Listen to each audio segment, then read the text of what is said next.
Trong thời đại AI hiện nay, một chiếc CV lộng lẫy và một khung chứng chỉ bóng bẩy có thể dễ dàng thua trắng một bằng chứng, chứng làm việc thật, mang đầy va vấp.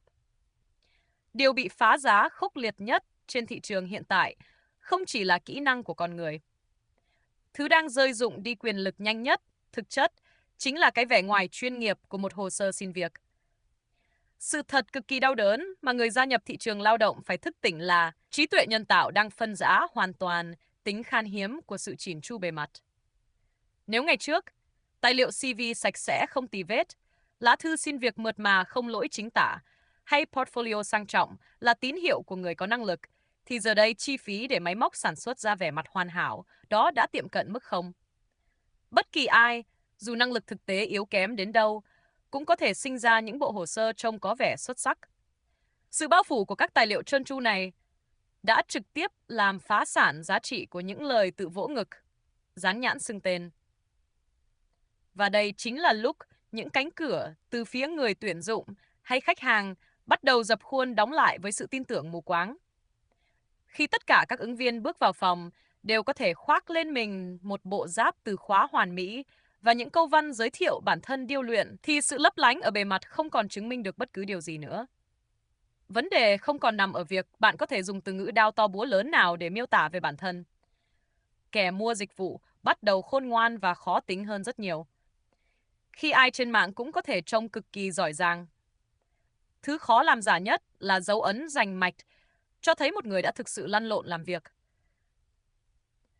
Đó là lúc khái niệm bằng chứng làm thật hay những tờ biên lai đời sống vươn lên thành loại tiền tệ cao cấp nhất.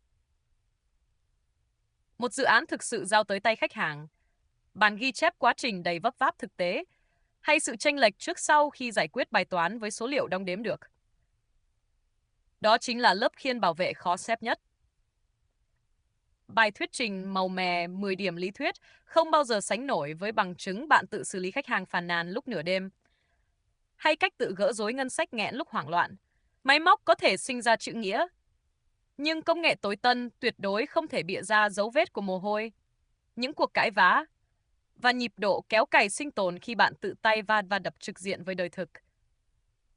Nếu bạn là người trẻ hoặc đang muốn bẻ lái sang một con đường tìm việc mới, đây là sợi dây sinh mệnh duy nhất. Đừng phí thời gian gom thêm những chứng chỉ khóa học ngắn hạn, vô thưởng vô phạt, hay liên tục chỉnh sửa phông chữ của bản tóm tắt cá nhân. Hãy tập trung dựng lên một hồ sơ làm việc thật. Không cần vĩ đại hay lẫy lừng. Nó chỉ cần có giới hạn chật vật, có mâu thuẫn thời gian tàn nhẫn, có vấn đề cần gỡ rối rành mạch từ đầu đến cuối, và quan trọng nhất là phải có một cá nhân bằng xương bằng thịt chịu nhận thành quả ở đầu kia giới tuyến.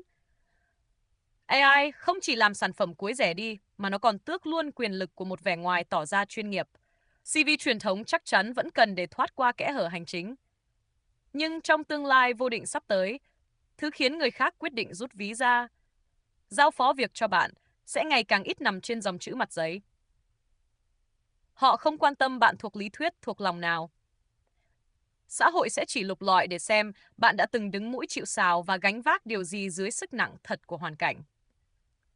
Khi ai cũng có thể mô phỏng một sự chuyên nghiệp trên màn hình phẳng, thì những dấu vết lao động mang tính va chạm trần trụi với đời thực sẽ là ngọn hải đăng duy nhất giữ cho con tàu của bạn khỏi bị nhấn chìm.